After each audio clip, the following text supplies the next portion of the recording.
Hi guys, இன்றைக்கி நம்ம mommymetamil chicken coriander noodles soup எப்படி பண்ணுறதுன்னு பார்க்கலாம் வாங்க. முதல்ல ஆனியன் கொரியாண்டர் பேஸ்ட் அரைச்சி எடுத்துக்கலாம். ஒரு மிக்ஸி ஜாரில் அரை கப் கொத்தமல்லி, பாதி பெரிய வெங்காயம், ஒரு சின்ன வெங்காயம், இது மூணையும் தண்ணி விடாமல் குறக்குறன்னு அரைச்சி எடுத்துக்கலாம். மீடியம் ஹீட்டில் இருக்க ஒரு ப்ரெஷர் குக்கரில் 2 டீஸ்பூன் நெய் சேர்த்துக்கலாம். நெய் காஞ்ச உடனே மீதி பாதி இருக்கிற பெரிய வெங்காயம், ஒரு சின்ன வெங்காயம் இதையும் சேர்த்து நல்லா வதக்கிக்கலாம். வெங்காயம் நல்லா கண்ணாடி பதத்துக்கு வந்ததுக்கு அப்புறமா அரை டீஸ்பூன் இஞ்சி பூண்டு விழுது சேர்த்துக்கலாம்.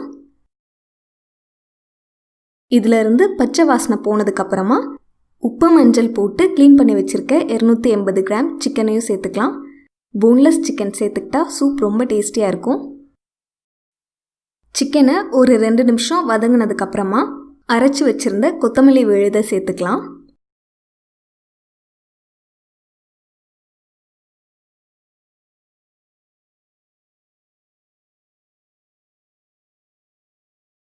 கொத்தமல்லி விழுது ஒரு 2 நிமிஷம் வதங்கினதுக்கப்புறமா அரை டீஸ்பூன் சீரகம், அரை டீஸ்பூன் மிளகு தூளாக சேர்த்துக்கலாம். நல்லா கிளறி விட்டுட்டு 3 கப் தண்ணி சேர்த்துக்கலாம்.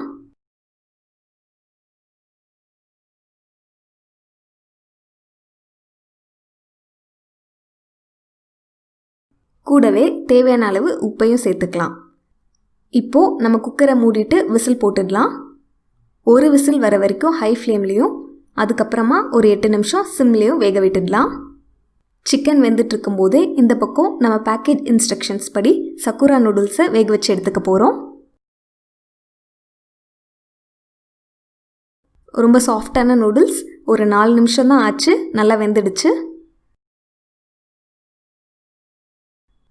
ப்ரெஷர் செட்டில் ஆனதுக்கப்புறமா குக்கரை ஓப்பன் பண்ணலாம். இப்போது நூடுல்ஸை சூப்பில் சேர்த்துக்க போகிறோம்.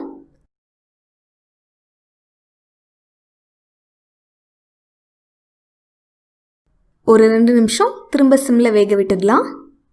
ரொம்பவே டெலிகேட்டான சூப், மைல்டான ஃப்ளேவர்ஸ் இருக்கும், ரொம்ப டேஸ்டியாக இருக்கும். ட்ரை பண்ணி பாருங்கள். உங்களுக்கு விருப்பமாக இருந்தால் லெமன் கூட சேர்த்துக்கலாம். பாய்.